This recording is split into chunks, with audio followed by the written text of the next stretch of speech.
Welcome into the podcast. It's great to have you here today. Thank you for having me.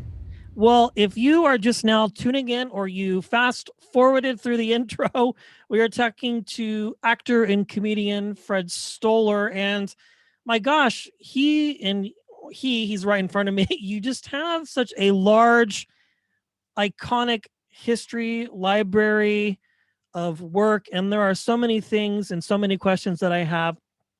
But I think the first question I would start out with is, growing up, is this something that you had an interest in early on, acting and comedy and that sort of thing? Or did it come later on in life?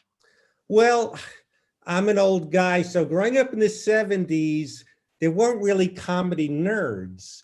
Comedians were like old guys like Buddy Hackett and, you know, Don Rickles. So I didn't really have a Jones to be a comedian.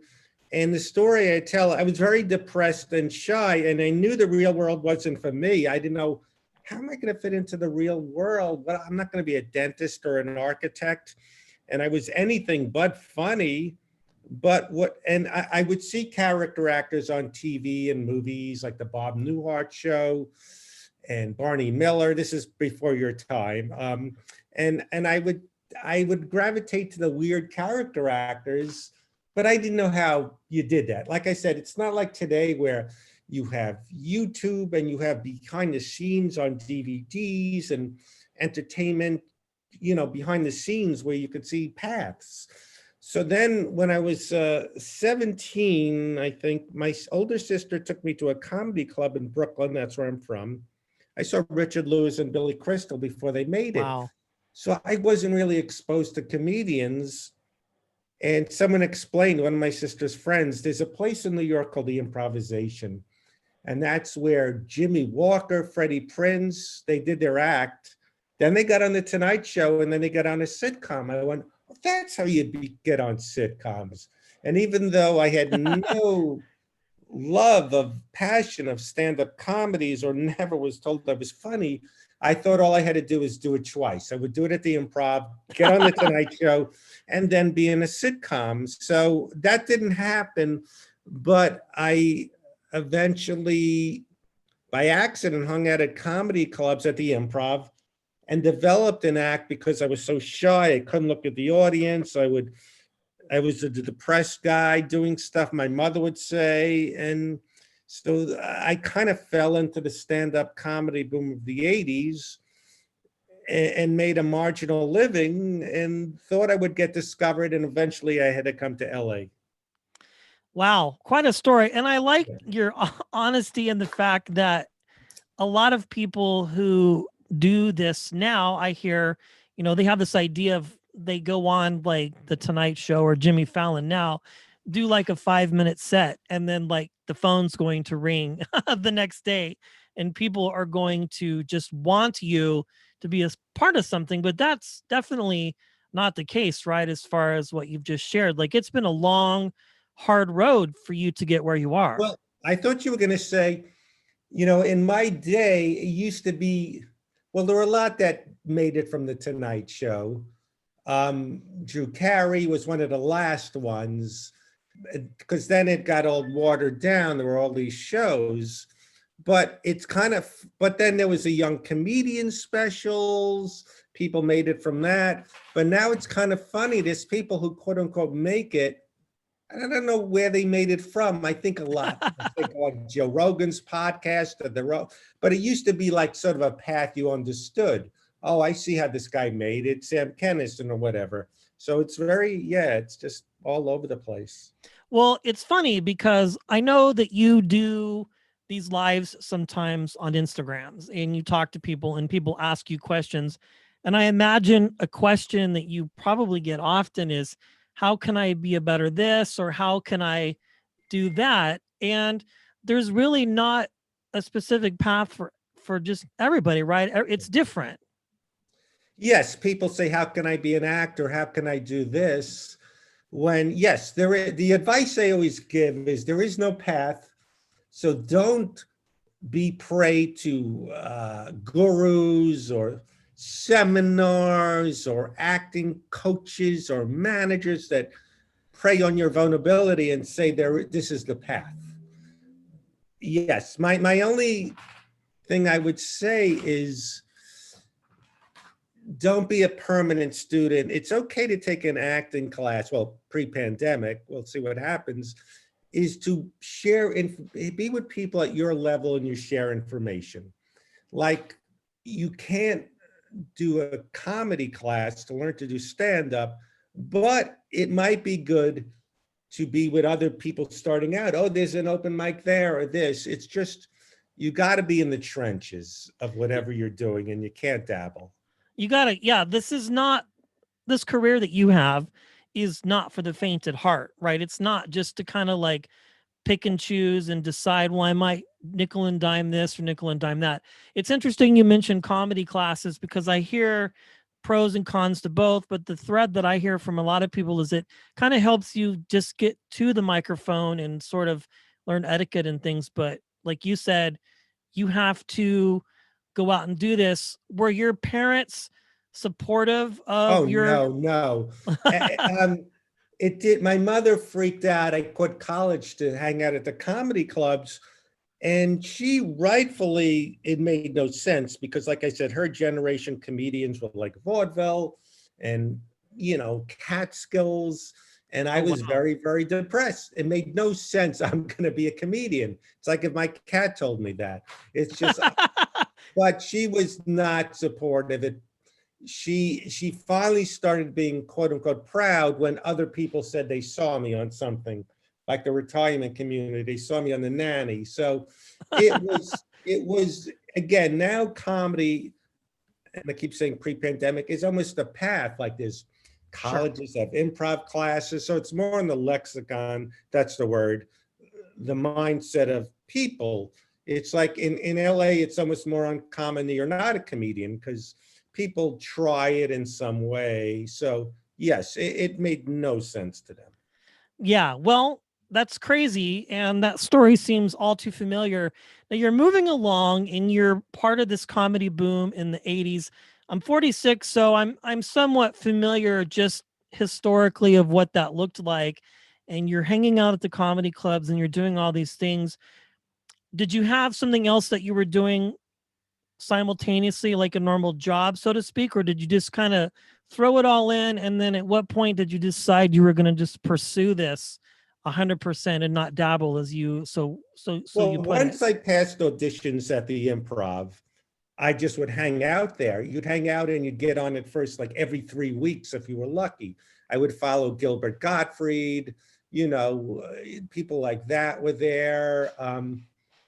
And then, well, what happened is my first year or so, I was still living at home, which freaked my mother out more, that I would take the D train to the Improv, Hell's Kitchen, and come home late. She couldn't sleep. She thought I'd get murdered.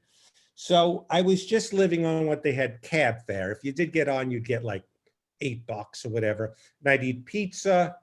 And then, excuse me, in 1980, I heard about an apartment for rent in Manhattan, only $130 a month, but there you had to share the bathroom and shower in the hall, but it got me into the city. So I had for a little bit an odd job, like handing out tickets for CBS shows for pilots so they test them out. Got it. So I did that for about a year, and then I got unemployment. And then when the comedy boom started, with only $130 a month rent, I was able to, there were $50 gigs in New Jersey, Long Island, Connecticut, bars, discos, some comedy clubs popped up, weekend jobs. So we were in this false comfort zone where we were making a living, and I thought it would take me to the next level and I'd get discovered, but it didn't. So luckily I only had the CBS job handing out tickets and some Harris Poll job with surveys, but I was lucky in that I never really had to do things like you saw in the Pete Holmes show of Crashing. what's it called? Yes, but where he had to get the crowds to see him by handing out the flyers. Barking and stuff like that on Barking. the I corner. didn't Yeah, have to do that. that's So, good. yes, yes. Yeah, well, it's funny because I've talked to some people who had some connection to that show, and as a sidebar, it's was very honest and very truthful as far as being able to get passed at a comedy club was a big deal. Yes. For SD to pass you at the Comedy Cellar, or to have somebody say, okay, you can do this regularly. To be honest, you seem to have these natural comedic instincts where when you're in things, whether it's acting or just whatever the case might be, is that something I would love to hear your opinion on this, Fred, that you either have it or you don't? It's like natural or something that you can learn or can be taught per se, if that makes sense. Yeah, that's a good question. I was sort of a snob in a way where when I would hang out, when you meet someone, you could tell if they're not funny even without their material. Sure. There were some people, but there's some people that worked it, and surprised me. But I think if you're not naturally funny, but there's some people that imitate cadences. It's funny that different parts of the country, when I was doing it, like in the people from the Pittsburgh, a lot of them sounded like Dennis Miller. The San Francisco, Boston people had a style. New York was a very Seinfeld-ish. So in the comedy boom, there were a lot of people making a living that weren't that good, but there was more. My friend who's smart explained what happened. The baby boomers got older, and there was disco died out, and they needed entertainment places to go. The influx of baby boomers, so there was all these people needing entertainment. So comedy clubs and kind of filled that, and there were more gigs than there were comics for a while. Really? Yes, it wasn't like it is in the beginning of the comedy boom of the 80s. And then comedy sort of exploded, but there was more need. If you were a comedian, all you had to do is like pick up the phone, and even you just had to be competent.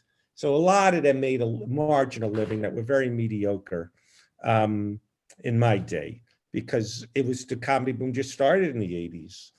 Yeah, it seemed like anybody could just do it, that had some There sort were of a lot voice. of people that you would meet at the Improv, would be the place you'd meet, and 3 comics, and a lot of them were really bad, but if you had a car, you'd get gigs because you could drive the other 2 comics to the places in Jersey and Long Island. So yes, and that was in the San Francisco scene of the 80s. There were more gigs and there were comics. They were in demand, and until it got crazy and the comedy boom sort of died out with. I remember when I moved to LA, you could make a marginal living just doing Evening at the Improv, Comic Strip Live, all these Rosie O'Donnell at VH1, Caroline's comedy show. So there were such an influx of cable shows where it watered down being on the Tonight Show and stuff. So kind of that the 90s, there was just too many comedians on TV, and that kind of made the first comedy boom die down. Yeah, I remember that growing up. My parents watched a lot of those, and there were, my goodness, this is before obviously Netflix and Comedy Yes. Central, which Netflix now seems to be the new, so to speak, Comedy Central. And there was like all these avenues, but people were just going up. I remember like it was just comedian after comedian after comedian. Evening at the Improv was on 5 nights a week on A&E for a while. Yeah. Yes, it really watered down comics and a lot of stuff. Yes. Unbelievable just to hear those stories of that time frame where like there was so many avenues for people to kind of get to where they wanted to get. And I've heard other comedians and actors like yourself talk about, when they would go up, they would find themselves doing the Seinfeld or the Dennis Miller, Yes. or the Lewis Black, kind of those weird pitches and cadences like you described. Yes, yes. And they had to pull themselves back and go, wait a second, or ironically, they would be performing and that person would be in the crowd and they didn't know that they were in the crowd, and they would pull them aside as a young, uninformed performer and go, hey, even to the degree maybe of even not joke stealing, but kind of just repeating what they heard on a record player or something like that. Right. We're influenced by Robert Klein in New York. Yes. Love it. Love it. Well, I want to switch gears a little bit because you are a writer as well, and you have written a lot of different things. You've written a few books, you've written a few scripts. When you sit down to write either a joke or a script or anything like that in the comedy vein, what is your process to get into that mindset to write something? Like, let's take the Seinfeld scripts just as an example. I know you've talked about it a lot, or anything in general, maybe something less known. Like, what do you do to get into that space?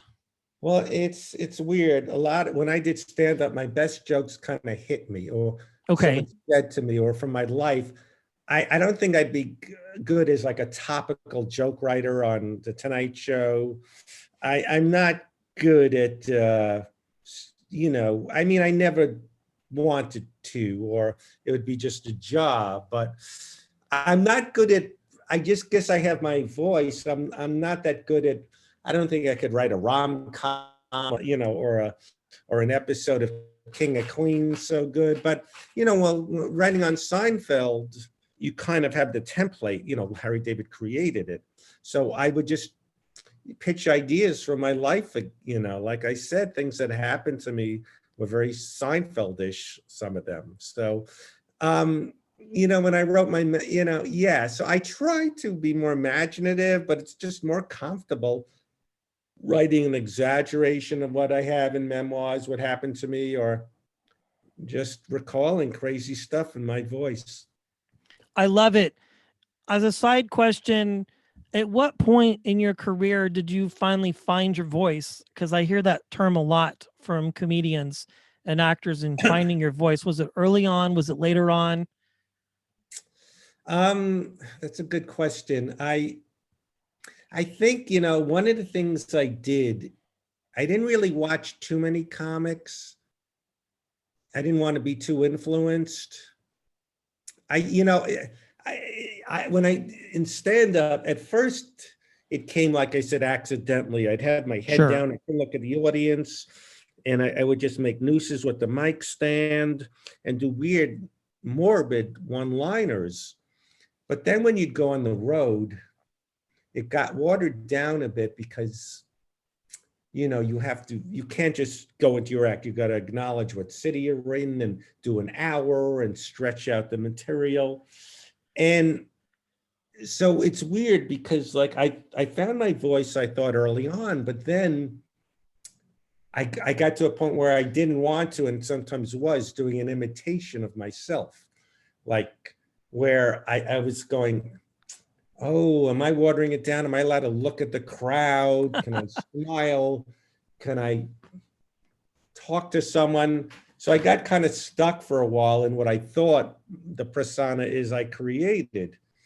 Like there's some people, I don't want to name names. There's one guy, it's almost like he does a spastic, almost bobcat thing. And, I get it. yeah, so then I struggled for a while and I also had like paranoia, like I was so unique at first, people were telling me, oh, what if someone comes along just like me? And I'd get very nervous. Oh, Stephen Wright's like you, or this guy's like you, and you don't want to be a clone of someone else. So I almost envied people who were just regular, funny, personable people. They didn't have the fear that their style or act would get ripped off. So I remember in London, I had to follow Emo Phillips, and I bombed because they look like, here's another American doing a poor man's version of that guy. So I first found my voice, but then I grew up as a person and I wasn't that guy anymore. So I had to come out a little bit. And one thing acting class helped in New York was it gave me confidence I could be funny and likable without the weird one-liners, without being this weird guy who can't look at the audience. So, and then I kind of found my persona in sitcoms, but I probably typecast myself where just the weird guy and, you know, a lot of one-dimensional parts of I'm nervous, this and that. So I think, yeah, it kind of not came naturally, but just, yeah, it was just the progression where it changed in different ways. Absolutely love it. Well, it's obviously paid off quite well for you. So, Well, it's however you not got according to there. my mother, but you know, I mean, Yeah. I'm not living a luxury lifestyle, but it just I had little grooves. I mean, I kind of, you know, again got shut out a little bit when comedy became cool and UCB and the Office and they're brooding like cool cliques of people. But you know, I never hit the big home run, but sort of people like you know, and I appreciate it. Yeah. Well, it means the world to me. And to be able to sit down and talk to you for just a few minutes about that, I think is very informative and that sort of thing. Just as we wrap up here, over the years, you've had a lot of what I would consider and a lot of my audience would consider career defining moments. At what point did you go, okay, I've made it, so to I don't know speak? if I have. It's funny because, you know, I'll still have to get talked into some audition I don't get. And, you know, I mean, in a perfect world, I would get fun parts without auditioning. And I did have a groove for a while. But then I go, I would like to be like a Chris Elliott where he doesn't audition. You know who he is and you put him in a thing. So I guess I never really had that feeling I made it because I'm still like getting talked into cattle call auditions with dozens of people. So I think, you know, it's weird. It's like for a while, you know, doing TikTok live once in a while, a new thing. And it's very sweet that I'm part of people's childhoods. And I didn't realize that. Like they grew up watching, you know, those Wizards of Waverly Place or animation. And so, you know, then I changed perspective. Like, you know, if I was a kid and I saw Fred Stoller on TV, even though he's not famous, I go, I like that guy because I'd relate to me if I was me. So again, people ask, what was your big break? There was not one thing like, all right. So it's just a thing like, if I step back and stop having my mother's critical voice in my head, go, okay, I did some stuff, but there wasn't a time where I went, yeah, I guess because I shouldn't judge myself, like I said, the Chris Elliott way, like he made it and now he's like, they want him or not, and they give him offers. He doesn't have to audition. So if I take auditioning out of the equation, then I go, okay, but I hate when I'm roped into something. And I mean, Dom Herrera says it well. He goes, he doesn't audition. When he auditions, it's like someone else is his boss. And Sure. so I think I'm getting a better perspective of it, thanks to people like you who are appreciative. Yeah, well, it's a lot of fun. And just looking back, there's a lot of, as I mentioned earlier, these iconic moments where people know you from.